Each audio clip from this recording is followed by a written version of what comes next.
Hello everyone, welcome back to our channel নভনময় world. জানি অনেক দিন পর ভিডিও আপলোড করছি, আর এটা আমার দিদির রিসেপশনের ভিডিও। যারা আমার দিদির বিয়ের ভ্লগ এখনও দেখোনি তারা দেখে এসো, আমাদের চ্যানেলে আপলোড করা হয়ে গেছে অলরেডি। এটা ছিল তন্ময়ের আমার দুজনেরই আউটফিট দিদির রিসেপশনের। এই ভিডিওটা এডিট করতে আমার একদম ভালো লাগছিল না, তবুও জাস্ট ইউটিউবে একটা মেমোরি হিসেবে থেকে যাবে, সেই জন্যই ভিডিওটা তোমাদের সাথে শেয়ার করছি। আর সত্যি কথা বলতে দিদির রিসেপশনের ব্লগটা একদমই ঠিকঠাক করে করা হয়নি। অ্যাকচুয়ালি আমি সেদিন খুব পায়ে ব্যথা পেয়েছিলাম, একটা ছোটোখাটো অ্যাক্সিডেন্ট হয়েছিল, সেই জন্য। এখানে দেখতেই পাচ্ছ আমি দিদি আর মা বসে আছি। আমরা দিদির যেখানে রিসেপশন হচ্ছিল ভেন্যুতে চলে এসেছি, আর আমার দিদিকে অপূর্ব সুন্দর লাগছিল। সবাই বলেছে ভীষণ ভীষণ মিষ্টি লাগছিল। তোমরাও আমাদেরকে কমেন্ট সেকশনে জানিও যে আমার দিদি আর আমার জামাইবাবুকে কেমন লাগছে। এটা ছিল আমার দিদির পুরো আউটফিট, খুব সুন্দর লাগছিল। আমি তো নিজেই ওর দিক থেকে চোখ সরাতে পারছিলাম না। আর দিদি আর পাপাইদা দুজনকে তো ভীষণ ভালো লাগছিল। ওদের নতুন জীবনের পথ চলা যেন অনেক সুন্দর হয়, তার জন্য তোমরা আশীর্বাদ করো ওদের দুজনকেই। আর তোমাদেরকে এখানে আমি দেখাবো আমরা দিদিকে কি কি তত্ত্ব পাঠিয়েছিলাম, মানে আমাদের বাড়ি থেকে। এটা ছিল তত্ত্বসূচি, তারপর ফুল, মিষ্টি, ফ্রুটস, চকলেট, চিপস, আরও জামা কাপড় অনেক কিছু ছিল, যেগুলোই ভিডিওটাতে পুরোটা ক্যাপচার করা হয়নি। তারপর দুটো তোয়ালে আমরা সুন্দর করে বাটারফ্লাই করে দিয়েছিলাম। মিষ্টিটা দেখো ওদের দুজনের নাম দিয়ে, কি সুন্দর না? আমরা দুজনে কেউই ব্লগ করতে পারিনি, তো এখন আমরা রিসেপশনের জন্য রিসেপশন তাই একটু ফ্রি লাগছে। আর আমার বিয়েতে আমি প্রচণ্ড টেনশনে ছিলাম, না কিছু দেখতে পেরেছি না কিছু করতে পেরেছি। আর এখন আমরা যেখানে আর কি রিসেপশনটা হচ্ছে তিথি ভবন, সেখানে চলে এসেছি। কী কী তত্ত্ব সাজিয়েছি, কী কী মেনু আছে সমস্ত কিছু তোমাদের সাথে দেখাবো, হয়তো ছোটো ছোটোভাবে কিন্তু দেখাবো, তো তোমরা আমাদের সঙ্গে দেখো।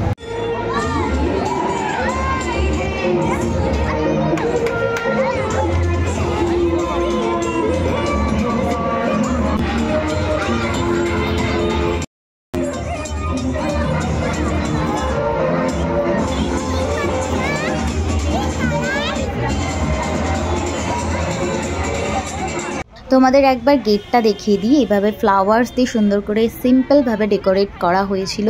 আর ওদের এটা কিন্তু প্রি ওয়েডিংয়ের একটা সুন্দর ছবি, যে ছবিটা আমার বেশ পছন্দের। সিম্পলভাবে ফ্লাওয়ার্স দিয়ে ডেকোরেশন করা হয়েছিল, যেটা আমার বেশ ভালো লেগেছিল। তাই 6 মিনিট 58 সেকেন্ডের ভিডিওটাতে আমার কাছে শুধু এইটুকু ভিডিও ক্লিপ ভীষণ ইম্পর্টেন্ট। কেন জানো? কেননা এখানে আমার বাবাকে দেখা গেছে।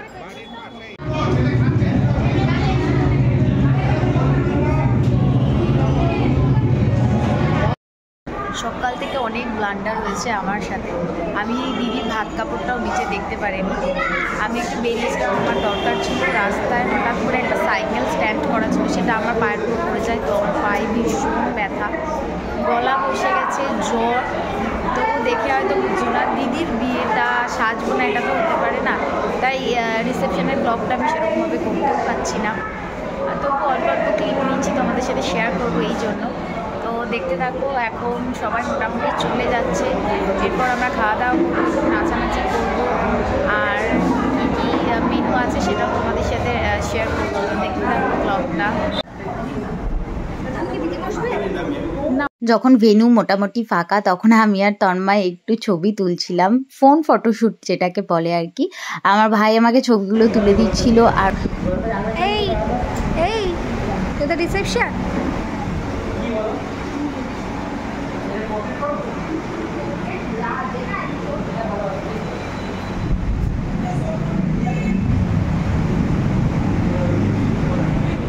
আমাদের ইনডোর শ্যুট কমপ্লিট হয়ে গেছিলো, এবার আমরা আউটডোর বেরিয়ে পড়েছি বাইক নিয়ে। তন্ময়ের খুব ইচ্ছে ছিল একটা ভিডিও, একটা স্টিল ছবি তোলার, তো সেটাও তুলেছি, সেরকম খুব একটা ভালো আসেনি। তারপর আমি আর দিদি এখানে অনেক টায়ার্ড হয়ে বসেছিলাম, খাওয়া দাওয়া কমপ্লিট হয়ে গেছিলো, আর মোটামুটি সবাই চলে গেছিলো। এখানে আমার আর দিদির আউটফিটের কালারটা অনেকটা সেম সেম, একটু লাইট আর ডার্ক পিঙ্কের মধ্যেই আর কি। আমাকে আর দিদিকে একসাথে কেমন লাগছে তোমরা সেটাও জানিও। আর আমার দিদিদেরও একটা চ্যানেল আছে, ওদের চ্যানেলের নাম আরবান আউলস, ওদের চ্যানেলটাও সাবস্ক্রাইব করে দিও। প্রায় যখন রাত 2টো বাজে তখন আমরা দিদিদের বাড়িতে গেছিলাম সবাই মিলে, মানে আমি, তন্ময়, প্রিয়াঙ্কা তো ছিলামই, আর দিদি পাপাইদা তো থাকবে, ওরা তো মেইন ব্রাইড আর গ্রুম। তো ফুলসজ্জার কিছু রিচুয়ালস থাকে, নতুন শাড়ি পরা, ফুল দিয়ে সাজানো, তো সেগুলোই আমি দিদিকে সাজিয়ে দিচ্ছিলাম। আমি এগুলো অন্য কারোর উপর হ্যান্ড ওভার একদমই করতে চাইনি। আমি ভেবেছিলাম ভেবেছিলাম দিদিকে নিজে হাতেই সাজাবো, তো সেটাই আমি করেছি। ওদের ঘাটটাও খুব সিম্পলভাবে ডেকোরেশন করা হয়েছিল। অ্যাকচুয়ালি এই বিয়ে, রিসেপশন, রিচুয়ালস সব মিলিয়ে ব্রাইড গ্রুম দুজনেই খুব ক্লান্ত থাকে। তারপর ওরা এই ফুলসজ্জার রাতে 2-3টের সময় এসে যদি বিছানায় এইসব রজনীগন্ধা স্টিক ফিক সরিয়ে ঘুমাতে হয়, খুব টায়ার্ড হয়ে যাবে। তো সেই জন্য এরকম সিম্পল ডেকোরেশন করা হয়েছিল।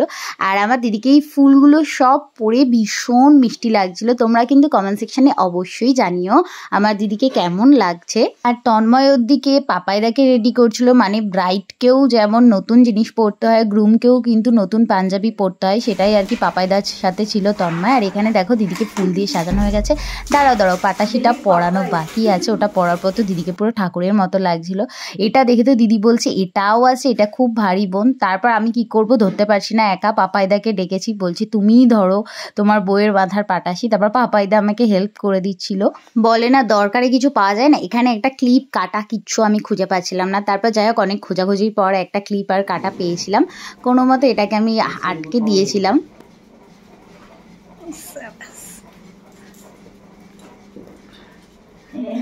বাবা বরমশাই হাইতে হচ্ছে।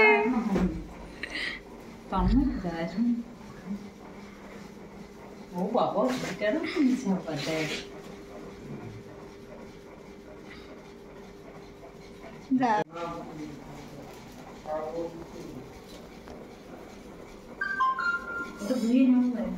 আর এটা ছিল আমার দিদির কমপ্লিট লুক। মেয়েদের সিঁদুর পরলে সত্যি মুখটা পুরো বদলে যায়। আর এখানে তো আমার দিদিকে ভীষণ মিষ্টি লাগছে, আমি বারবার বলছি। যাই হোক আজকের ভিডিও এই পর্যন্তই, দেখা হচ্ছে নেক্সট ভিডিওতে।